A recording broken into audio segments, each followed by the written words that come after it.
할렐루야. 5월 13일 수요일입니다. 오늘도 정시 매일 예배 함께하는 성도 여러분 사랑하고 축복합니다. 함께 사도신경으로 우리 신앙 고백하면서 오늘의 예배 시작합니다. 전능하사 천지를 만드신 하나님 아버지를 내가 믿사오며 그 외아들 우리 주 예수 그리스도를 믿사오니 이는 성령으로 잉태하사 동정녀 마리아에게 나시고 본디오 빌라도에게 고난을 받으사 십자가에 못 박혀 죽으시고 장사한 지 사흘 만에 죽은 자 가운데서 다시 살아나시며 하늘에 오르사 전능하신 하나님 우편에 앉아 계시다가 저리로서 산자와 죽은 자를 심판하러 오시리라. 성령을 믿사오며 거룩한 공회와 성도가 서로 교통하는 것과 죄를 사하여 주시는 것과 몸이 다시 사는 것과 영원히 사는 것을 믿사옵나이다. 아멘. 함께 찬송하겠습니다. 497장 주 예수 넓은 사랑 함께 찬송합니다.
오늘 주시는 하나님의 말씀 고린도전서 2장 1절에서 9절까지의 말씀 제가 받들어 있습니다.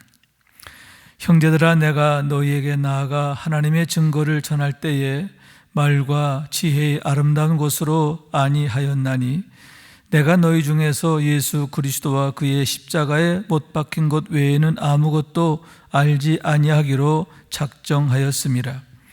내가 너희 가운데 거할 때 약하고 두려워하고 심히 떨었노라. 내 말과 내 전도함이 설득력 있는 지혜의 말로 하지 아니하고 다만 성령의 나타나심과 능력으로 하여 너의 믿음이 사람의 지혜에 있지 아니하고 다만 하나님의 능력에 있게 하려 하였노라. 그러나 우리가 온전한 자들 중에서는 지혜를 말하노니 이는 이 세상의 지혜가 아니요 또 이 세상에서 없어질 통치자들의 지혜도 아니요 오직 은밀한 가운데 있는 하나님의 지혜를 말하는 것으로서 곧 감추어졌던 것인데 하나님이 우리의 영광을 위하여 만세전에 미리 정하신 것이라. 이 지혜는 이 세대의 통치자들이 한 사람도 알지 못하였나니 만일 알았더라면 영광의 주를 십자가에 못 박지 아니하였으리라. 기록된 바 하나님이 자기를 사랑하는 자들을 위하여 예비하신 모든 것은 눈으로 보지 못하고 귀로 듣지 못하고 사람의 마음으로 생각하지도 못하였다 함과 같으니라. 이는 하나님의 말씀입니다. 아멘. 할렐루야. 오늘도 말씀을 통해 주시는 은혜와 축복이 여러분 가운데 가득하시길 주님의 이름으로 축원합니다. 여러분, 사도 바울께서는 주후 45년부터 57년까지 제1차, 2차, 3차에 걸쳐 전도 여행을 하시게 되는데 1차 때에는 주로 아시아에서, 2차 때에는 마케도니아와 아가야 지방에서, 그리고 다시 3차 때에는 아시아에서, 에베소가 아시아에 있죠. 아시아에서 주로 전도하시게 되는데 대부분의 교회들, 대부분의 도시에서는 짧게 지나가시게 됩니다. 다만 두 교회, 두 도시에서 오래 계시게 되는데 가장 오래 머무시며 전도했던 곳은 에베소. 에베소에서는 3년 동안 머무시며 전도하시게 되는 거죠. 그리고 두 번째로는 고린도다 이렇게 말할 수 있는데 고린도에서는 1년 반 동안을 머물며 복음을 전하시고 또 가르쳐 교회를 세우시게 되었음을 보게 되는 겁니다. 그런데 본문 3절의 말씀에 보면 내가 너희 가운데 거할 때 약하고 두려워하고 심히 떨었노라 이렇게 말씀하고 있는데 사도 바울께서 처음 고린도에 가시게 되었을 때 그분의 심령이 얼마나 고단하고 어려운 상황이셨는가 생각하게 되는 겁니다. 우선 여러분, 육신적으로 많이 지치셨다 이렇게 볼 수가 있는 거죠. 여러분, 2차 전도 여행 이제 주로 빌립보, 그다음에 또 데살로니가, 베레아, 그리고 아덴, 고린도까지 계속 전도 여행을 쉬지 않으시는 중에 얼마나 육신적으로 피곤하시고 고단하시고 어려우셨을까. 그래서 아마도 약하고 두려워하고 약했다는 말은 또 그런 의미가 아닐까 하는 거죠. 두 번째로는 여러분 심적 외로움이 아닐까 생각합니다. 베레아에서 있을 때에 거기를 떠나실 때에 거기에서 당신은 홀로 떠나시게 돼요. 그리고 동역자였던 디모데와 실라를 남겨두게 되는 거죠. 그러므로 해서 고린도에 처음에 오셨을 때만 해도 바울 사도께서는 어쩌면은 홀로 전도하시는 그런 상황이었단 말이죠. 그동안에 신실한 동역자였던 실라와 디모데, 그들 없이 혼자 하시는 여정이다 보니까 아마도 많이 인간적으로 외롭지 않으셨는가 생각하게 되는 겁니다. 세 번째로는 어쩌면은 아덴에서의 실망감이다 이렇게 또 생각할 수 있습니다. 고린도에 가시기 전에 아덴에서 복음을 전하시게 되는데 나름 기대를 많이 하셨을 것 같아요. 왜냐하면 아덴은 철학 도시예요. 그렇기 때문에 그 어느 도시에서보다 더욱 말씀을 잘 알아들 거다라고 생각했는데 그렇지가 않았다라고 하는 거죠. 그래서 사도 바울께서는 실망감을 가지고 기대했던 것과 전혀 미치지 못하는 결과로 인하여 실망하게 되었고 그런 실망감을 가진 상태에서 고린도로 가시게 되었다라고 하는 거예요. 네 번째로 그런 상황에서 고린도는 어떤 곳이냐? 예견되는 상황이 참으로 어려웠기 때문이에요. 왜냐하면 두 가지 큰 이유가 있는데 하나는 그 도시가 항구 도시입니다. 항구 도시의 특징이 뭡니까? 온갖 사람들이 다 모여드는 그런 곳이고요. 그런 도시들, 이 벳사람들의 경우 그들은 향락에 되게 이제 빠지게 되지요. 그래서 술집, 그리고 여자, 이게 고린도의 가장 특징이었다라고 하는 거예요. 특히 이 고린도에는 아프로디테 여신을 섬기는 신전이 있었는데, 그 여신 숭배하는 곳인데요, 그 신전에는 무려 1,000명의 여사제들이 있었고, 그 여사제라고 하지만 실상은 뭐냐, 집단 성교, 집단 성생활이에요. 집단 성생활. 그래서 당시 고린도 여자다 그러면 문란한 여자, 음란한 여자 이렇게 여겨질 정도로 고린도는 음란이 아주 극치에 달하던 그런 도시, 향락의 도시, 음란의 도시, 그런 상황이에요. 과연 이런 자들에게 복음이 들어갈까? 이런 자들이 과연 복음을 받아들일까? 아마도 바울은 걱정하지 않았을까 생각하는 거예요. 또 하나 이유는 뭐냐면 그 도시가 신생 도시다라고 하는 거예요. 본래 고린도는 아주 유서 깊은 도시였습니다. 펠레폰네소스의 진주라고 불릴 만큼 그 인근 지역에서 가장 중요한 항구 도시였기 때문에 아주 번창하는 그런 도시였어요. 그런데 그 도시가 주전 146년에 완전히 폐허가 돼요. 로마에 대하여 끝까지 항거하다가 로마의 문미우스 장군에 의해서 완전히 고린도가 폐허가 되는 거예요. 그러다가 주전 46년, 정확하게 100년 지난 후에 율리우스 시저에 의해서 그 도시가 재건되는 거죠. 그러나 여러분, 도시 재건이라고 하는 게 지금과는 달라요. 요즘에는 뭐 중장비들이 다 하잖아요. 그러나 옛날에는 어떡합니까? 사람들이 다 그걸 날라가 돌을 깎고 나르고 해서 도시를 건설하게 되는데, 그러므로 해서 여러분, 바울 사도께서 고린도에서 복음 전하실 때가 주후 46년경인데 한 100여 년 정도가 지났지만 여전히 그 도시는 아직 성장하는 도시였고, 그리고 또 그러니만큼 세계 각처에서 온갖 사람들이 몰려들게 되었다. 고린도는 그런 어떻게 보면은 정말 질서가 전혀 없는, 전혀 다듬어지지 않은 마치 야생마 같은 그런 도시였기 때문에 당시 바울이 그런 외형적인 것을 보고 두려워하게 되었던 것이 아닌가 생각하게 되는 겁니다. 그런데 여러분, 정반대로 놀라운 성과를 거두게 되는 거죠.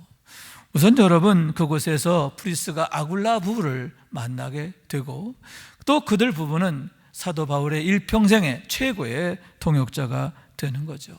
이렇게 훌륭한 동역자를 만나게 된 것, 이것이 얼마나 큰 축복이 되었는가 하는 거예요. 또 그러면서 감사하게도 고린도에서는 1년 반 동안을 꾸준히 머물며 복음을 전하게 되었고, 또 그로 인하여 많은 성과가 나타나게 되는데, 사도행전 18장 8절에 이렇게 말씀합니다. 또 회당장 그리스도가 온 집안과 더불어 주를 믿으며 수많은 고린도 사람도 듣고 믿어 세례를 받더라. 수많은 고린도 사람들이 복음을 듣고 아멘 아멘 하고 그러면서 세례를 받게 되었다라고 하는 거죠. 놀라운 복음의 역사가 고린도에서 일어나게 됐다는 거예요. 그러면 여러분, 앞에 아덴에서는 정말 잘 될 거야, 큰 성과가 있을 거야 라고 기대했는데 반대로 실패했고, 정작 실패할까 걱정했던 고린도에서는 어떻게 그처럼 놀라운 성과를 거두게 되었느냐. 본문 4절에 그 대답이 나와 있는 거죠.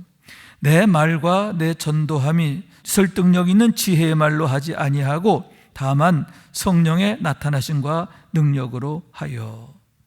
여러분, 고린도에서 사도 바울께서 복음을 전할 때 어떻게 했냐? 내 말로 하지 않았다는 거예요. 그리고 내 설득력 있는 지혜, 내가 갖고 있는 지혜, 그래서 수사학적으로 논리학적으로 이렇게 하려고 하지 않고 어떻게 했느냐? 성령의 나타나심과 능력으로 하여. 전적으로 하나님만을 의지하며 예수 그리스도만을 담대하게 증거하게 되었다라고 하는 거죠. 어쩌면 여러분, 그것은 아덴에서의 교훈이 아닐까 생각해요. 아덴에서는 나름대로 철학적 접근을 하고 또 논리적 접근을 했거든요. 그러다 보니까 실패했어요. 그러나 여러분, 그런 실패의 경험을 이제 갖고 고린도에서는 정반대로 본질에 이제 집중하는 거죠. 여러분, 복음의 본질이 무엇입니까? 예수 그리스도지요. 예수 그리스도 외에는 내가 전하지 않겠다, 그런 마음을 가지고 오직 예수 그리스도만을 담대하게 전했더니 여러분, 하나님께서 놀랍게 역사하시는 거예요. 그때 상황에 대해서 사도행전 18장 5절에 이렇게 말씀하고 있는 거예요. 실라와 디모데가 마케도냐로부터 내려오매 바울이 하나님의 말씀에 붙잡혀 유대인들에게 예수는 그리스도라 밝히 증거하니. 아멘. 자, 여기서 우리가 유념할 게 뭐냐면 하나님의 말씀에 붙잡혀, 이렇게 말했어요. 하나님의 말씀에 붙잡혔다는 거예요. 붙잡혀 말을, 복음을 전했다는 거예요. 내 말과 내 지혜로 하지 아니하고 하나님의 말씀에 붙잡혔다라고 하는 거예요. 그러면서 그리스도를 밝히 증거했다.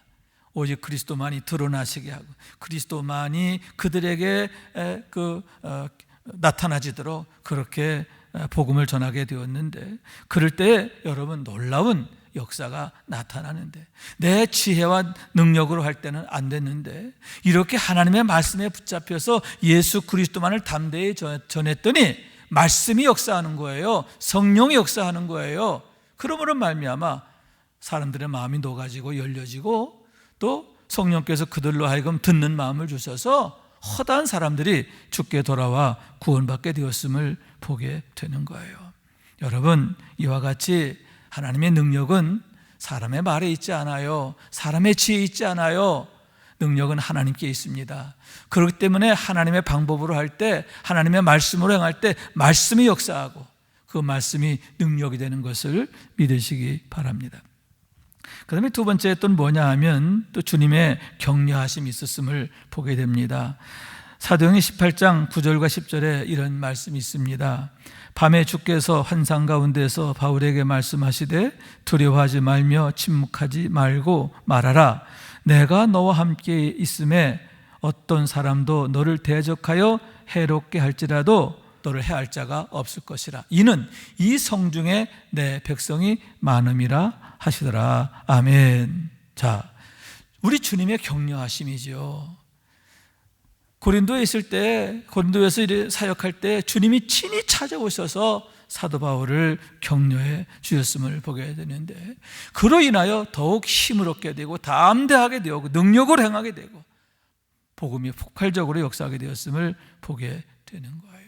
여러분, 이렇게 늘 주님으로부터 격려받는 삶이 되어야 할 줄로 믿습니다. 주님이 격려해 주시고 북돋아 주시고 또 담대함을 주셔야 돼요.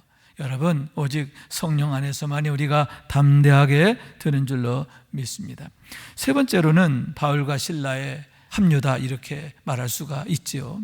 고린도에 있을 때에 이제 베레아에 있던 디모데와 실라가 배를 타고 고린도에 오게 되어서 다시 합류하게 되는 거죠.